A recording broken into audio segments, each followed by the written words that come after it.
Essawa zigenze okuwera 2 ez'okumakya ng'abantu ba Ssaabasajja Kabaka batandise dda okusimba olw'akasota okwolekera ku Lutikko e Namirembe okwetaba mu kusabira omutanda nga bamwozaayoza okutuuka ku myaka 31 egy'obukulembeze. Newankubadde tewabadde bbugumu ly'amaanyi nga bwe gutera okuba, abantu oyinza okugamba nti olunaku luno baluwadde ekitiibwa anti bakira atuuka nga nekaanekanye mu muteganswera oba gomasi okuweesa omukolo ekitiibwa so nga n'ababadde beenaanisa embugo nga kwokumya amaaso. Nga bulijjo okwewala ebiyinza okuddirira ab'ebyokwerinda babaddewo era ku mulyango gw'ekifo obumu obukebera bwe bubadde baana baliwo eri ab'ebigere so nga bo abagenyi ab'enjawulo babaddeko n'omulyango gwabwe ogw'enjawulo okutuuka mu Lutikko. Abaana b'amasomero nabo tebalutumidde mwana so nga waliwo n'abazadde abamu abatambudde n'abaana baabwe nabo nga bali mu byambalo bya buwangwa okubasigira ekifaananyi ekituufu eri amakulu g'Obwakabaka. Omukolo guno bannabyabufuzi bagwetabyeko ne bagaliza omutanda obukulembeze obulungi. Ssaabasajja Kabaka Muwenda Mutebi tukwagaliza emikolo amatikkira aga emyaka 31 ng'otudde ku Namulondo y'abajjajjaabo. Obwakabaka bwa Buganda nga tebuliiwo ne tutunuulira we buli kati, tutunuulira bye tutuuseeko nga Buganda, enkulaakulana etuukiddwako, entabiro nga bwetukumyekumye Abaganda oba nga bwetukumyekumye Buganda yonna okutwalira wamu ne tube n'okwenyumiriza okw'amaanyi. Oluvannyuma tuyingiddeko mu kifo ekikulu okusaba we kubadde era obwedda bbandi evuga okubeesabeesa abantu era ebweru wabadde wateereddwawo n'eweema okutuulamu abo abafisse mu kkanisa munda. Wano ab'ebitiibwa ab'enjawulo bongedde okutuuka omubadde neyaliko mumyuka w'omukulembeze w'eggwanga Edward Kiwanuka Ssekande, bannabyabufuzi abalala abakukunavu, bannaddiini okuva mu nzikiriza ez'enjawulo nabo balabiddwako. Wankaaki wa kkanisa eno obwedda abemberedde abantu okuyingira munda.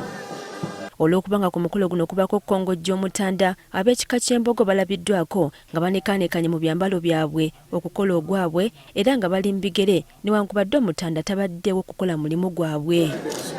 Mu balala batalutumidde mwana be bannalulungi b'ebyobulambuzi mu Bwakabaka abasimye omutanda okubakulaakulanya ng'abavubuka n'okubassa ku ddaala ery'enjawulo. Nsanyufu nnyo okubeera wano era neenyumiriza mu myaka 31 nga Ssaabasajja Kabaka ali ku ntebe afuga era neenyumiriza mu nsonga nti yazzaawo Buganda. Aza Katonda olw'obulamu bwamuwadde okubanga akyali mulamu. Oluvannyuma Katikkiro atuuse n'anirizibwa wakati mu bitiibwa ne Ssabalabirizi wa kkanisa ya Uganda enkulu Stephen Kazimba Mugalu.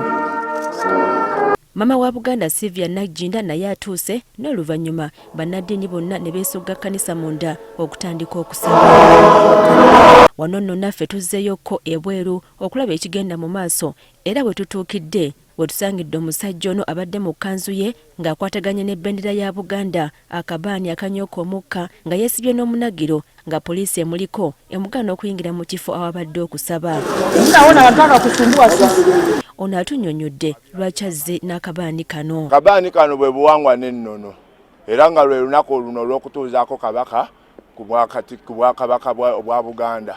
Olw'okuba mu bigere temubadde engatto aliko by'atunnyonnyodde. Engatto anti ffe olwaleero olunaku lw'amatikkira ga Kabaka tetwambala ngatto kubanga bayinza okweŋŋanga Kabaka nga tukyeyambula ngatto, Kabaka n'awambibwa. Ku mabbali g'ekkubo wabaddewo akabinja k'abavubuka abadde batiisatiisa okwekalakaasa olw'okugaanibwa okuyingira mbu tebabadde bayite. Wabula wano poliisi bagobyewo olutali luno si kulwa nga baleeta akabaate mu kifo. Wano nno we wajjidde musajja mukulu ono nga kalakata akagaali ke ak'amaanyi ga kifuba. Ono ekimutabudde kumugaana kuyingira so nga kyalangirirwa nti abantu ba Ssaabasajja bonna bajje beetabe mu kusaba kuno. Batugaanye okukola ki okuyingira. N'olwekyo ne batugamba nti bandibadde muyingira ssaawa 9. Okwawukanako nga bulijjo amatikkira g'omwaka guno tegabaddemu bbugumu bulungi era embeera ebadde ya kimpowooze okutuusa omutanda lwayogeddeko eri Obuganda ku lutimbe essanyu ne lijjula okutta abantu. Bwe twogeddeko nabo bannyonnyodde amaanyi ge bafunye n'essuubi eppya oluvannyuma lw'okulaba ku Kabaka. Nga ndabye Kabaka kale nazze nga mmanyi tugenda kubeera naye wano mu kusaba. Obwedda ntulira mu kyaki nga siraba naye ensanyuse nga mulabyeko ku siku nnyini. Nempulira essanyu era nensanyuka nnyo kuba mbadde omutima nga gunnuma nnyo. mpulidde luwange nga nze mpulidde essanyu ly'amaanyi. Oluvannyuma abantu ba Ssaabasajja beetoolodde keeki ekijjulo ekigabiddwa okujjukira emyaka 31 egya Ssaabasajja ng'atudde ku Namulondo. Priska Namulema, agafeeyo ku Spark TV.